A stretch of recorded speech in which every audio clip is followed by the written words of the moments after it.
Hello friends, स्वागत है आपका एक बार फिर हमारे YouTube channel family study with Nazim में। तो फ्रेंड्स, आज की इस वीडियो में हम बात करने वाले हैं चैप्टर फर्स्ट का सेकंड पार्ट। तो हमने फर्स्ट वीडियो अपलोड कर दी थी। अगर आपने वो वीडियो नहीं देखी तो आप सबसे पहले वो वीडियो हमारी देखें ज़रूर, ताकि आपके ये चैप्टर अच्छे से समझ में आए। तो फ्रेंड्स, आज की इस वीडियो में हम बात करने वाले हैं इसका सेकेंड पार्ट फर्स्ट चैप्टर का, और ये फर्स्ट चैप्टर कंप्लीट होने के बाद हम देखेंगे MCQ। तो फ्रेंड्स, अगर आप हमारे चैनल पर नए हैं तो प्लीज़ चैनल को सब्सक्राइब करें एंड वीडियो को ज़्यादा से ज़्यादा लाइक एंड शेयर करें। चलिए फ्रेंड्स, वीडियो को स्टार्ट करते हैं। तो फ्रेंड्स, सबसे पहले आज हम देखेंगे कि हमें पढ़ना क्या है। सबसे पहले हमें पढ़ने से पहले ये पता होना चाहिए कि आज हम क्या पढ़ने वाले हैं और फिर उसका हमें क्या आउटपुट निकला। तो सबसे पहले हम देखेंगे पढ़ने क्या वाले हैं। तो फ्रेंड, फर्स्ट टॉपिक पढ़ेंगे हम आज का कृषि का आरंभ, फिर पढ़ेंगे हम सहायक नदी, फिर पढ़ेंगे हम पांडुलिपि, फिर पढ़ेंगे हम देश का नाप। अक्सर यहाँ से डीपली क्वेश्चन पूछे जाते हैं, तो ऐसा नहीं है कि आपको बस ऊपर ऊपर से पढ़ना है। काफ़ी अच्छे से इसके डीप में आपको समझ के इसे थ्रू द मैप आपको इसे पढ़ना चाहिए। तो आज हम देखेंगे सबसे पहले कि कृषि का आरंभ सबसे पहले कहाँ पर हुए, कहाँ पे इसके साक्ष्य पाए गए। अब बात करेंगे सहायक नदी हम किसे कहते हैं और पांडुलिपि क्या होती है और देश का हमारा नाम कैसा रखा गया है, इंडिया। तो फ्रेंड, वीडियो को हम स्टार्ट कर रहे हैं। तो फ्रेंड, आज का फर्स्ट टॉपिक है कृषि का आरंभ। देखिए फ्रेंड, अकॉर्डिंग टू हम NCERT पढ़ रहे हैं, जैसे कि NCERT में दे रखा है। तो NCERT में क्या दे रखा है फ्रेंड्स, उत्तर पश्चिम यानी कि पाकिस्तान की तरफ का इलाका उत्तर पश्चिम। अगर आप भारत के मैप को देखेंगे तो पाकिस्तान की स्थिति कहाँ पर पाएंगे आप, उत्तर पश्चिम की।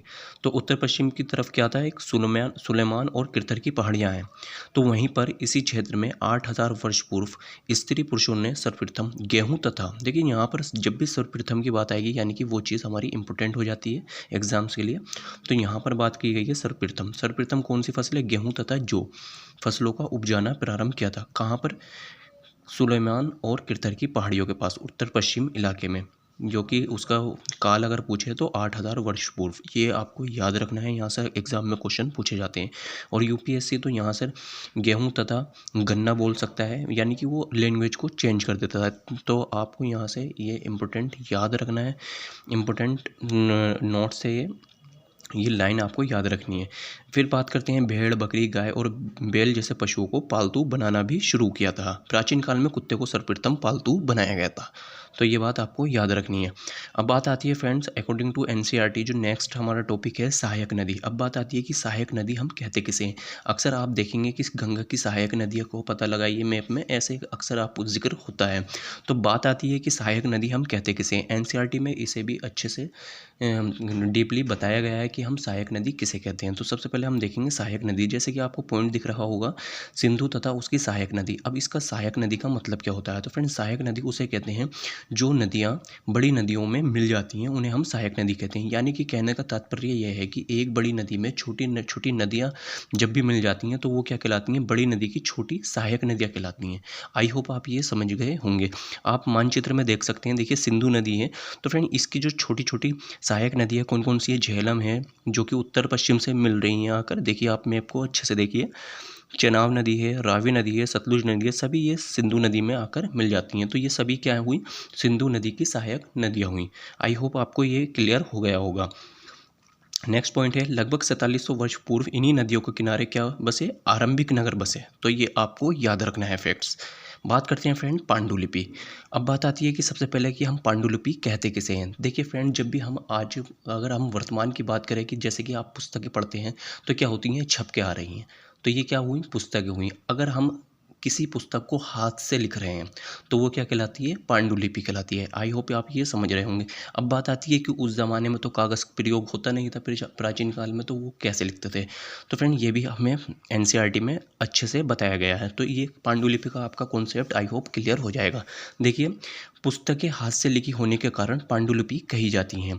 ये पांडुलिपि प्राय ताड़पत्रों अथवा हिमालय क्षेत्र में उगने वाले भुर्ज नामक पेड़ की छाल से विशेष तरीके से तैयार भोजपत्र पर लिखी मिलती हैं। तो आपसे ये भी मालूम करता है UPSC कि कहाँ पर लिखी मिलती हैं। तो कहाँ पर, ताड़पत्रों अथवा हिमालय क्षेत्र में उगने वाले भुर्ज नामक पेड़ की छाल से विशेष तरीके से तैयार भोजपत्र पर लिखी मिलती हैं। आप यहाँ से पांडुलिपि को देख सकते हैं। ये पांडुलिपि भुर्ज पेड़ की छाल पर लिखी हुई है। जैसे कि आपको यहाँ पर मानचित्र में दिख रहा है। तो आई होप फ्रेंड्स आपको ये यहाँ से ये सब क्लियर हो गया होगा कि हम पांडुलिपि कहते किसे हैं। फ्रेंड्स ये सभी क्लियर होने के बाद हमारा फर्स्ट चैप्टर कंप्लीट होने के बाद हम MCQ कराएंगे ताकि आपका रिवीजन भी हो और आप गहराइयों को जान सकें कि किस तरीके से क्वेश्चन पूछे जाते हैं एग्जाम में। अब बात आती है फ्रेंड्स देश का नाम, यानी कि हमारा इंडिया देश का नाम कैसा रखा गया। तो NCERT में बता रखा है फ्रेंड्स। अब बात आती है आपको सिक्वेंस में याद कर रहे हैं। तो फ्रेंड देखिए शॉर्ट नोट्स आपको बनाने हैं, पूरी रामायण नहीं लिखनी है। देखिए इंडिया, तो फ्रेंड इंडिया शब्द इंडस से निकला है, सभी को पता है, जिसे संस्कृत में सिंधु कहते हैं। ये यहाँ पर इम्पोर्टेंट हो जाता है।